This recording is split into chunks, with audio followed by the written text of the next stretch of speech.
We've got some breaking news out of the NFL where the leaks for the NFL schedule for 2025 continue.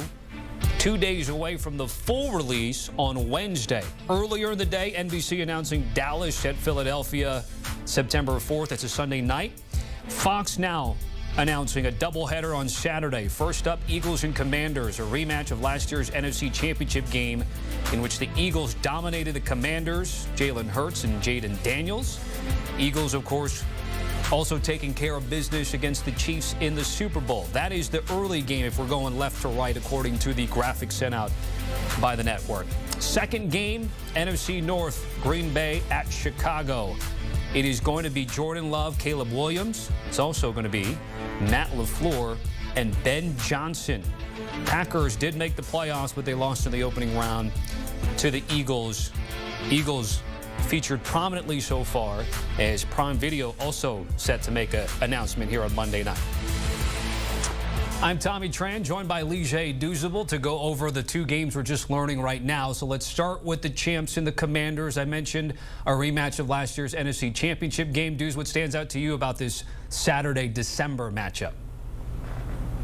Yeah, I want to hit on something you said earlier, Tommy. What's the over-under for primetime games for the Eagles? Because it's only been a day, but we've already got two announcements for the Eagles already, and the world champs will be prominent when it comes to primetime. But what really stands out to me in this game, Tommy, is I believe the NFL is trying to hit lightning in the bottle twice. Let's not forget, going back to Week 16 last year, these two teams met, and it was an electrifying game.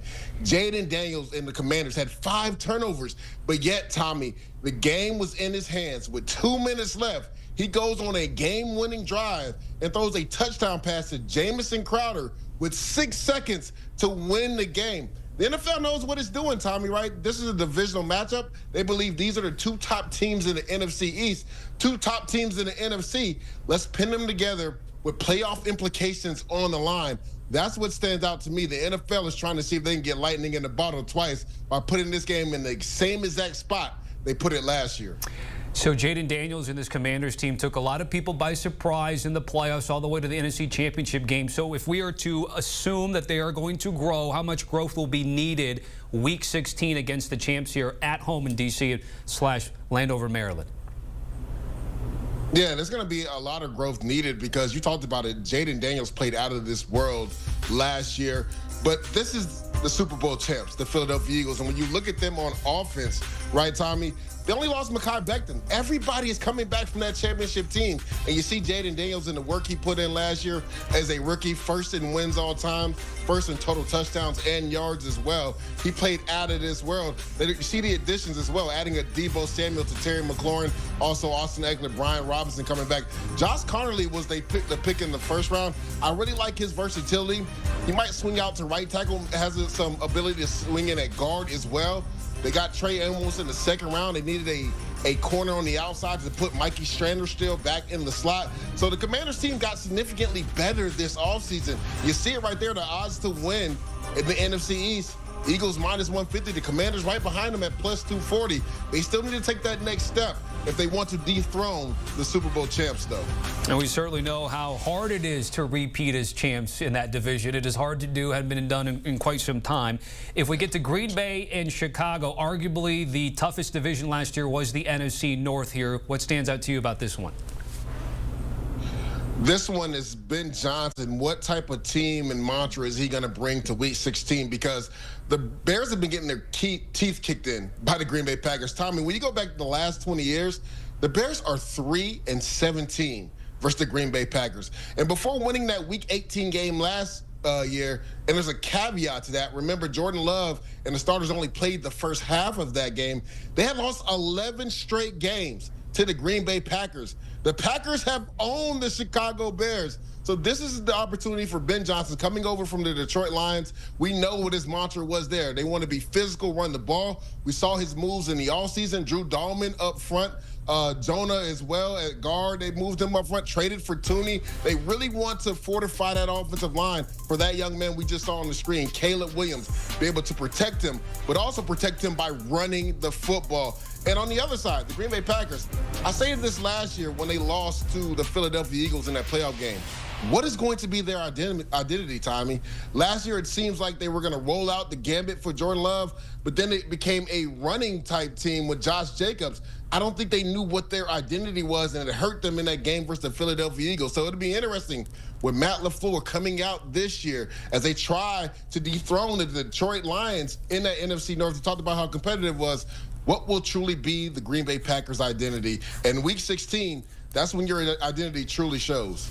You know, when we're looking at toughest schedules, I mentioned the NFC North, and the NFL would love to have one, if not both of these teams, have something to play for in Week 16, Douz. So when we take a look at the NFC North, the Vikings, of course, and the Lions are also in the mix. As it stands today, what would be your power rankings for that division heading into the season? I think you have to give some respect to the Detroit Lions. Now, the question mark is they lost both coordinators, and we saw how that kind of affected the Philadelphia Eagles in the 23 season when they lost both of their coordinators to head coaching jobs. But a majority of that team is coming back, so you have to give some respect to the Detroit Lions. I would have it just how it is right here. I would say the Detroit Lions are the #1 team. The Green Bay Packers are the #2 team. The Vikings, right? Essentially a rookie quarterback playing for them because he didn't play all last year, and J.J. McCarthy, so this is essentially would be his rookie year. But no team, I thought, did a better job of fortifying their weaknesses in the offseason when you talk about really shoring up that interior of that offensive line and defensive line. And then you got the Chicago Bears with Ben Johnson coming over, Caleb Williams. You hope he takes a sophomore leap with Ben Johnson as the coordinator and head coach of that team. I already talked about how they refortify that offensive line, but just how it's stated there, I would have the Detroit Lions, Green Bay Packers, Minnesota Vikings, and then the Chicago Bears. Lige Douzable with more on the schedule release as we're continuing to find out which games and which teams will be featured. Thank you, Douz. Again, we're still awaiting Prime Video to make its decision. Maybe it'll be an NFC team again. It'll be a clean sweep on a Monday. We haven't seen the AFC yet so far. ESPN and those international games to see who will be paired with the likes of the Colts and the Dolphins. We'll see on Tuesday. We will have Wednesday announcements, CBS mornings, as well as Netflix, of course, for those Christmas Day games, and then the full release happening Wednesday night.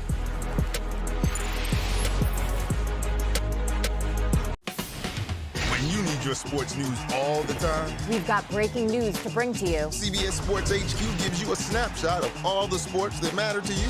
Big news coming out of the NFL. A lot of movement in the rankings this week. With highlights. What a finish at the final round of play. And in-depth analysis. Can they three-peat? Tony Romo joins the conversation. What can you say about this game? When you need your sports in a snap. We're bringing you that breaking news right here on HQ. Find it on CBS Sports HQ. Streaming free anywhere you are.